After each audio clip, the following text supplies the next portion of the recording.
Hi there, কি অবস্থা সবার? আশা করি ভালো আছেন। তো অনেকদিন পর একটা ভিডিও নিয়ে চলে আসছি। আজকের ভিডিওটা অনেক ইন্টারেস্টিং, কারণ আজকের ভিডিওতে অলরেডি আপনার থাম্বনেল এবং টাইটেল দেখে বুঝে গেছেন আমি একটা নতুন কার কিনছি। তো কথা না বাড়িয়ে চলেন আপনাদেরকে দেখানো যাক আমি কি কার কিনছি। এই হচ্ছে আমার কার, এই হচ্ছে BMW সিরিজ 520D। তো বাকি কথা, এই গাড়ি কত টাকা দিয়ে কিনছি বা কোথা থেকে কিনছি বা কীভাবে, সব কিছু আমি ড্রাইভিং করবো আর বলবো আপনাদের। চলেন কথা না বাড়িয়ে ড্রাইভিং করে এবং বাকি কথা আমরা শেয়ার করি। তো এটা হচ্ছে BMW সিরিজ 5 ভাইকাসা মোটো আভিয়াকা।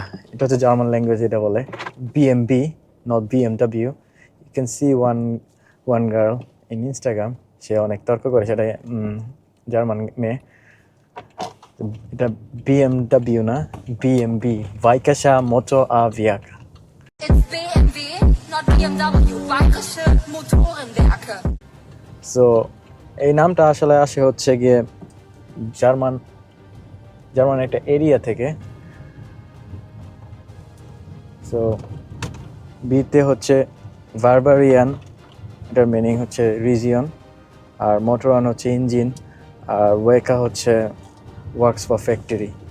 তো এইখান থেকে অ্যাকচুয়ালি নামটার উৎপত্তি হয়েছে। তো আমার গাড়ির প্রশংসাটি, গাড়িটা আমি 3 দিন হয়েছে নিছি, এখনও পর্যন্ত ইন্স্যুরেন্স করতে পারি নাই, কারণ আমার একটা গাড়ি আছে, ওইটা সোল্ড আউট করব, তারপর হচ্ছে এটার ইন্স্যুরেন্স করব নেক্সট মাসে। আরও একটু কাহিনী আছে, সেটা পরে বলবো আমি অন্য আরেক ভিডিওতে, নাহলে ভিডিও লং হয়ে যাবে। এই গাড়িটা হচ্ছে twin turbo M sports series 5 BMW 520D diesel.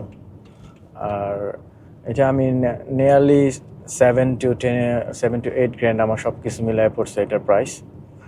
আর এখন থেকে আবার আমি রেগুলার ভিডিও করব, আপনারা সবাই আমার ভিডিও দেখবেন। তো আশা করি সবাই আবার আগের মতো সাপোর্ট করবেন। আর চেষ্টা করবো যে রেগুলার ভিডিও করার জন্য, কারণ আসলে কাজ করার মাঝখানে আসলে ভিডিও করতে পারি না। তো আশা করি সবাই আমার নেক্সট ভিডিওর জন্য অপেক্ষা করবেন। আর এই গাড়িটা হচ্ছে ফুললি স্টক গাড়ি, তো এটার মধ্যে আসলে অনেক মডিফিকেশন করা যাবে। তো আমার পেজটা যদি আপনারা নিয়মিত ফলো করেন, তাহলে দেখবেন যে এই গাড়িটার মধ্যে আমি কী কী মডিফিকেশন করতেছি। আই হোপ সামনে একটা খুবই ভালো একটা জার্নি হবে। তো আশা করি সবাই নেক্সট ভিডিওর জন্য অপেক্ষা করবেন। টিল দেন সবাই take care, bye bye, thank you.